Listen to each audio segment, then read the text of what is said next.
बार्शी शहरातील SK palace हॉटेलमध्ये दारूचं bill न भरल्यामुळे वाद झाल्यानं हॉटेलच्या मॅनेजरवर हल्ला करण्यात आलाय।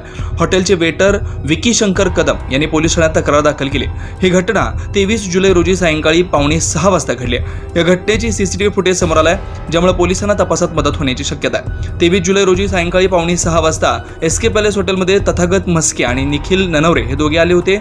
दारू पिल्यानंतर बिल भरण्यास नकार दिला। मॅनेजर महेश अंधारे यांना धमकी दिली की हॉटेल चालू ठेवायचं असल्यास 20,000 रुपये खंडणी द्यावे लागेल। यानंतर सागर ओहोळ आणि समर्थ वस्ताद यांना बोलावून महेश अंधारे यांना मारहाण करण्यात आली। सागर ओहोळ यांनी दारूच्या काचेच्या बाटल्यांनी मॅनेजरच्या डोक्यावर हल्ला केला, ज्यामुळे त्यांना गंभीर इजा झाली। हॉटेलचे अंदाजे 20,000 रुपयांचं नुकसान झालंय। पोलीस निरीक्षक बालाजी कुकडे यांच्या नेतृत्वाखाली टीमने गुन्हा दाखल केलाय आणि तपास सुरू केलाय। आरोपींवर भारतीय न्याय संहिता BNS 2023च्या कलम 109(1), 115(2), 324(4), 308(3), 3(5) अंतर्गत गुन्हा दाखल केला। या घटनेचे सीसीटीव्ही फुटेज हॉटेलच्या कॅमेऱ्यामध्ये कैद झाले। या फुटेजमध्ये आरोपींनी केलेल्या मारहाणीचा संपूर्ण घटनाक्रम स्पष्टपणे दिसतोय।